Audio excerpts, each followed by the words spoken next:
Pour cette édition 2026, nous mobilisons 32 159 candidats, dont une force vive de 14 989 jeunes filles, soit 49,61%, répartis à travers 119 centres d'examen. Je vous donne l'assurance que des mesures rigoureuses, tant sur le plan sécuritaire que logistique, ont été édictées pour sanctuariser cet espace de vérité intellectuelle du 22 au 25 juin 2026. Au nom de son Excellence, Monsieur le Gouverneur, Bahati Musanga Erasto, je proclame solennellement ouvert les travaux de l'examen d'État édition 2026 dans la province du Nord Kivu. Que l'excellence soit votre boussole et le succès votre récompense. Je vous remercie. L'année passée, on a lancé, je crois, 3 épreuves. La première était les NAFEP. La deuxième épreuve était les TENASOST. Et la troisième épreuve était l'examen d'État. Ça veut dire que toutes ces épreuves-là avaient été lancées dans la ville de Goma. Et même pour cette année, les 2 précédentes ont été lancées à Goma.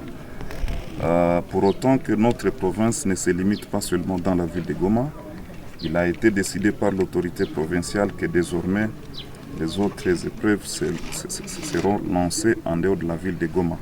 Et on a jugé mieux de commencer par le territoire de Massissi, précisément ici à Saké. Pour l'année prochaine, on sera dans le territoire de Rutshuru. Que donc c'est une manière de montrer à l'opinion tant nationale qu'internationale que la sécurité est un peu partout dans notre province et que nous pouvons aller lancer ces épreuves un peu partout dans la province. Voilà un peu la motivation.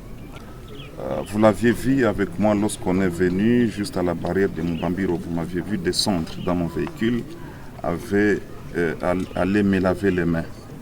C'est parce qu'il fallait que je constate personnellement que les points d'eau ont été bien installés et que les gens sont en train de laver leurs mains. Moi-même, je vais montrer l'exemple. Ça, c'est une chose.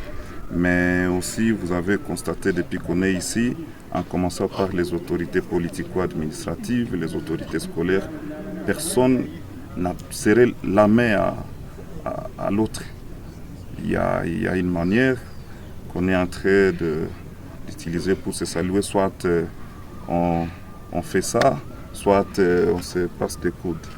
Alors, au sein de la population, je le vis, mais aussi, j'en ai profité pour dire ça aux élèves qui sont en train de passer, n'est-ce pas, leurs épreuves. Et vous avez vu que la majorité parmi ces élèves portent les cache-nez. Ça veut dire que le message est en train de passer au sein de la population pour éradiquer cette maladie. Vous avez peut-être, je ne sais pas si vous m'aviez suivi dans mon discours, je remercie la République sœur du Rwanda.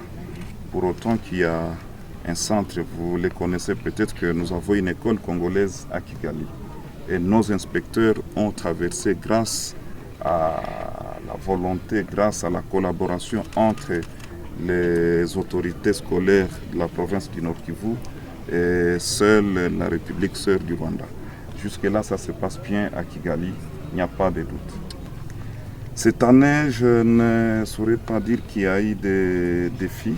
Je ne saurais pas le dire parce que l'année prochaine, peut-être parce qu'on a libéré la province lorsque les autorités précédentes avaient déjà tout géré en termes de frais liés à ces épreuves.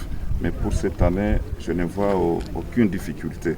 Et la difficulté qu'on pouvait rencontrer, c'est peut-être l'acheminement des items en province ici. Mais grâce à l'appui de notre partenaire de tous les jours, l'UNICEF, les examens d'État nous arrivent sans difficulté.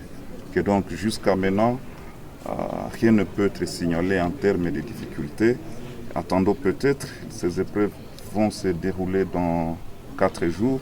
s'il y aura des difficultés, vous serez au courant. Mais jusque-là, rien n'est à signaler.